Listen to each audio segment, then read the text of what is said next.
जी अस्सलाम वालेकुम नाजरीन, मैं हूं आपका मेज़बान मोहम्मद उस्मान मुगल और आप देख रहे हैं मेरा यूट्यूब चैनल।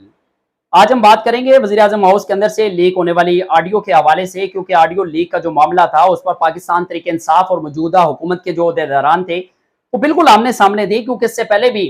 जो नैब और एंटी करप्शन पंजाब के मामले पर पंजाब और वफाक आमने सामने है, और इस मामले में अभी तक जो है वो काफ़ी सूरत हाल बेहतर नहीं हुई थी कि ऑडियो लीक का जो मामला था वो सामने आ गया और उसके बाद दोनों एक मरतबा फिर से माजराइयों पर उतर आए। वज़ीर आज़म हाउस के अंदर से लीक होने वाली जो ऑडियो थी, पहली ऑडियो जो थी वो शहबाज शरीफ और मरियम नवाज के दरमियान होने वाली गुफ्तगू पर मुश्तमिल थी, जिसे हैकर्स की जानिब से जो है वो वायरल किया गया। जबकि दूसरी जो ऑडियो थी वो चेयरमैन पीटीआई पाकिस्तान तहरीक इंसाफ के जो साबिक वज़ीर आज़म भी हैं उनसे मुतल्लिक एक ऑडियो जो है वो साइफर के हवाले से लीक हुई, जिसमें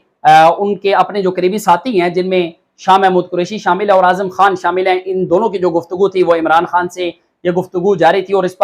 इस ऑडियो के अंदर ये बात इमरान खान जो है वो बावर करवा रहे थे कि आपने इस बात पर खड़े रहना, स्टैंड लेना है कि ये साइफर का जो मामला था ये बिल्कुल हकीकत था। और इस हवाले से अब चूंकि गुज़श्ता रोज दफ्तर खारजा की जानिब से भी एक पैगाम जो है वो मौसूल हुआ कि साइफर जो है वो अपनी असली हालत में मौजूद है और उसे महफूज रखा गया है। साइफर के मामले को जो है वो तमाम तहकीकाती इदारों से न सिर्फ यकसर साइड पर किया गया और उसकी तहकीकात के हवाले से कोई पेशरफ जो है वो सामने नहीं आ सकी, और यही एक बड़ी वजह थी कि इमरान खान ने साइफर की तहकीकात जो है वो सुप्रीम कोर्ट के जरिए करवाने का फैसला किया है। और उनका ये कहना था कि अब साइफर के मुतालिक वो सुप्रीम कोर्ट से रुजू करेंगे। बाकी जो तीसरी ऑडियो थी, तीसरी ऑडियो में भी इमरान खान को जो MNAs हैं, MNAs की खरीदो फरोख्त के हवाले से गुफ्तगू करते हुए सुना जा सकता है। और चौथी जो ऑडियो लीक की गई थी वो पंजाब से मुतल्लिक थी और पंजाब के एक सीनियर वजीर जो एक खातून से गुफ्तगू कर रहे थे वो मंजर आम पर आई थी, जिसके बाद वफाकी काबीना का जो इजलास था उस इजलास के अंदर काबीना कमेटी तश्कील देने का जो फैसला है वो किया गया था। और वफाकी काबीना में ये बात भी तय हुई थी कि इमरान खान के खिलाफ ये काबीना कमेटी का जो इजलास था जिसमें ये सिफारिशात दी गई थी कि साबिक वज़ीर आज़म इमरान खान के खिलाफ फौरी तौर पर कार्रवाई की जाए। ये 30 सितंबर को ये इजलास हुआ था और उसी इजलास के अंदर न सिर्फ इमरान खान बल्कि इमरान खान के दौर के दो वफाकी जो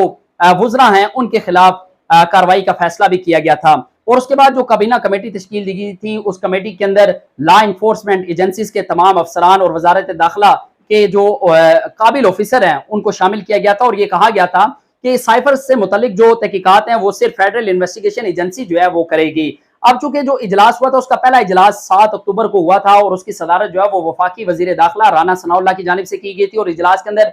वजीर कानून आजम नजीर तारड़ जो है वो शामिल थे और वफाकी वजीर बराए मौसमियाती तब्दीली श्री रहमान जो है वो उसके अंदर शरीक थी और सेक्रेटरी नेशनल काम वो उसके अंदर मौजूद थे। सेक्रेटरी काबीना जो है वो इस इजलास के अंदर शरीक हुए और उसके साथ साथ जो सेक्रेटरी इंफॉर्मेशन एंड टेक्नोलॉजी है वो इसके अंदर शरीक हुए थे। और ये सिफारिशात थी कि फौरी तौर पर वजीर आजम हाउस से मुतलिक तमाम तर जो साइबर सिक्योरिटी है उसका असर नो जो है वो जायजा लिया जाएगा और इलेक्ट्रॉनिक सिक्योरिटी के हवाले से तमाम सिफारिशात जो है वो जो कमेटी है वो पेश करेगी। और 2 हफ्तों का वक्त दिया गया था कि 2 हफ्तों के दौरान ये सारी जो सूरत हाल है इस पर तमाम तहकीकात और सिफारिशात मुरतब करने के बाद जो हतमी रिपोर्ट है वो वजीर आजम शहबाज शरीफ को अरसाल की जाएगी। और इसके हवाले से कमेटी अब अपना काम कर रही है। और इसके बाद हम बात करेंगे इस सारे मामले के ऊपर होने वाली जो मजीद पेशरफ्त है उसके हवाले से। आज कानून नाफिज करने वाले इदारों ने